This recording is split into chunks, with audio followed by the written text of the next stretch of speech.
Assalamualaikum warahmatullahi wabarakatuh. Kami mahasiswa dan mahasiswi dari Universitas Islam Negeri Sumatera Utara Medan, Fakultas Ilmu Tarbiyah dan Keguruan Prodi Manajemen Pendidikan Islam semester 3.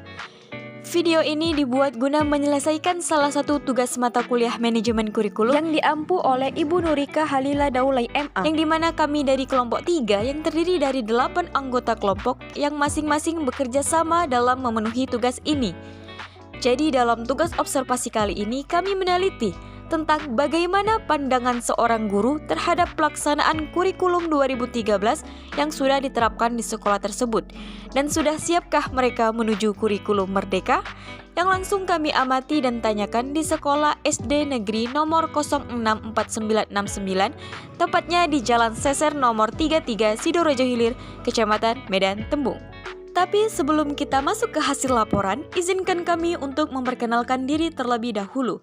Yang pertama ada saya sendiri, Indri Febrianti, dengan NIM 0307212043. Yang kedua ada Hilwa Faza Bidawi, dengan NIM 0307211008. Yang ketiga ada Muhammad Padeli Wibowo, dengan NIM 0307212133. Yang keempat ada Isnaini, dengan NIM 0307211020. Yang kelima ada Anti Anissa dengan NIM 0307211001.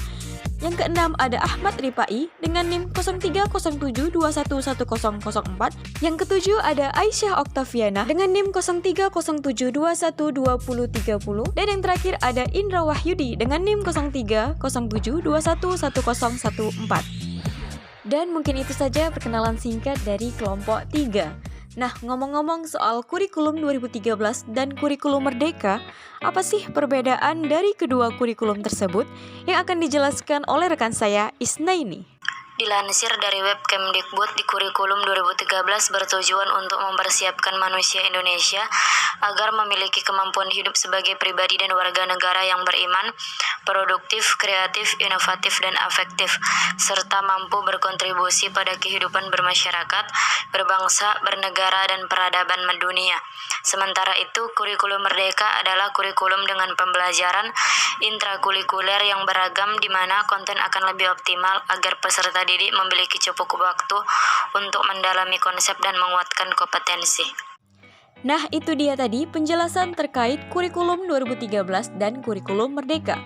Selanjutnya kami juga akan memperlihatkan bagaimana sih perbedaan istilah dalam perangkat pembelajaran kurikulum 2013 dengan kurikulum merdeka.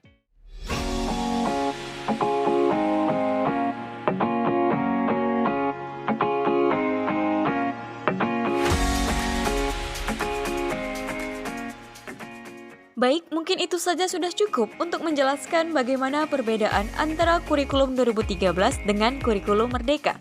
Selanjutnya adalah bagian yang terpenting, yaitu tentang laporan hasil observasi kami yang langsung kami tanyakan kepada Ibu Teti Nurlela Nababan, SPD, salah satu guru mengajar di sekolah SD Negeri 064969, tentang bagaimana pandangan Ibu Teti sebagai seorang guru terhadap kurikulum 2013 dan juga kurikulum merdeka. Apakah benar sekolah ini masih menerapkan kurikulum 2013?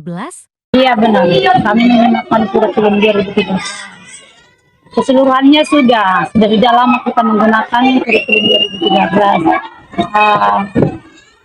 Pembelajarannya sama RPP, silabusnya semua kita sudah menggunakan ke-13. Sejauh ini bagaimana pelaksanaan kurikulum 2013 di sekolah ini? Apakah ada tantangan atau hambatan dalam pelaksanaannya? Iya, itu sudah pasti ada. Mana kan murid kita itu tidak semuanya itu pintar, tidak semuanya itu bisa mengikuti materi. Sehingga kalau kendala yang saya hadapi itu banyak yang tidak mencapai KKM. Tahu kan KKM kan? Tidak mencapai KKM, sehingga kita remedial lagi. Bahkan terkadang ada siswa itu sudah kita remedial 2 kali, tidak juga mencapai. Begitu, itu masalahnya yang sering saya alami. Bagaimana cara Ibu sebagai seorang guru mengatasi hambatan-hambatan tersebut? Oh iya, pertama sekali itu kita harus diskusi dengan orang tua murid, kita panggil, kita tukar pikiran bagaimana mengatasinya, harus kita kerjasama lah. Kalau kita didik di sekolah ini, harus mereka bantu lagi mendidiknya di rumah.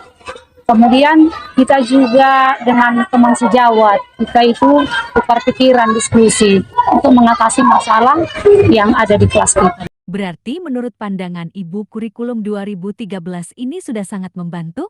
Kalau saya yang sudah saya jalani membantu, sangat membantu. Lebih bagus dari kurikulum sebelumnya. Kurikulum Merdeka sudah ramai diperbincangkan. Lalu kenapa sekolah ini belum menerapkan kurikulum Merdeka? Iya benar.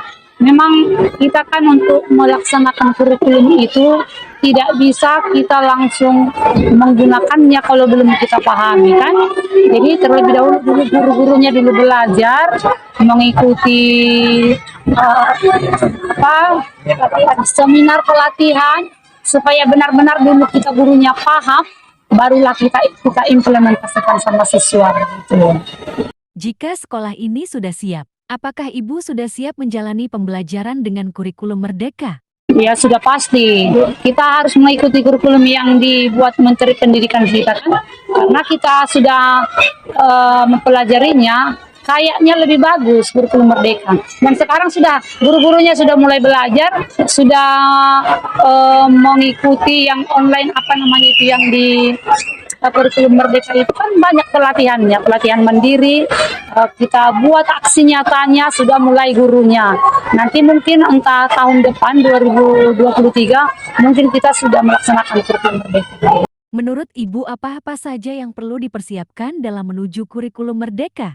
Oh tentu saja yang kita persiapkan itu pertama gurunya, kemudian apa-apa aja misalnya sarana atau misalnya media-media, alat peraga, apa semua yang untuk melengkapi kurikulum harus kita persiapkan dulu supaya nanti ketika kita terjun pelaksanaannya itu tidak lagi mandet, tidak lagi terhalang karena kita belum siap gitu.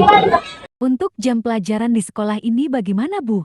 Oh, jam pelajarannya itu kita mengikuti yang sudah terjadwal. Contohnya kalau kelas 1, 2, 3 itu kan 1 jam pelajaran 30 menit. Kelas tinggi itu 35 menit. Itu harus kita ikuti karena itu sudah ada kan ketentuannya. Kemudian kalau misalnya jam pelajaran contohnya matematika sekian jam di kelas tinggi, bahasa Indonesia sekian jam. Itu harus kita ikuti karena sudah ada ketentuan kan kita ikuti. Untuk keseluruhan kelas di sekolah ini ada berapa kelas, Bu?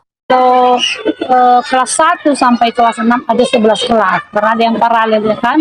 Kelas 1 2 kelas, kelas 2 1 kelas, kelas 3 2 kelas. Semuanya 2 kelas, hanya kelas 2 aja yang 1 kelas. Dan untuk jumlah keseluruhan murid di sini ada berapa, Bu? Kira-kira 250-an. Apakah ada pesan yang ingin Ibu sampaikan terkait kurikulum ini? Kalau menurut saya banyaklah kalian belajar tentang kurikulum ini karena kalian tamat nanti sudah terjun ke kurikulum terbaru. Maka kalau saya berharap kalian harus lebih pintar, lebih cepat menangkap semua kurikulum yang akan kita laksanakan di kemudian hari. Karena kami sudah mengajar sambil belajar. Jadi tentu kalian harus lebih banyak paham ya, karena bakalan terjun seperti kami jadi guru. Karena itu ya seraplah, belajarlah banyak untuk nanti terjun supaya menjadi guru yang lebih profesional ya. Itulah hasil laporan yang dapat kami sampaikan kepada teman-teman semuanya. Jika ada pertanyaan terkait tentang hasil laporan ini, kalian bisa tanyakan langsung di kolom komentar ya guys. Jadi kesimpulannya, seorang guru sangat berperan penting dalam pelaksanaan kurikulum di sekolah. Baik penerapan kurikulum 2013 dan yang nantinya akan menuju kurikulum Merdeka, seorang guru harus mampu mempersiapkan dirinya sebaik mungkin dalam menjalankan pembelajaran sesuai dengan kurikulum tersebut, sehingga nantinya para siswa bisa terkoordinir dengan baik. Nah, karena kita sudah berada di penghujung video, kami dari kelompok 3 mengucapkan terima kasih banyak kepada teman-teman sekalian yang sudah bersedia menonton video ini sampai akhir. Semoga apa yang kami sampaikan bermanfaat untuk kita semua. Karena tidak ada lagi yang ingin disampaikan, maka kami dari kelompok 3 pamit undur diri. Dan mari kita saksikan video penutupan langsung dari kelompok 3 beserta para anggota. Assalamualaikum warahmatullahi wabarakatuh. Halo teman-teman semuanya, mungkin ini tadi yang dapat kami sampaikan di hasil laporan pendidikan kami. Lebih dan kurang kami mohon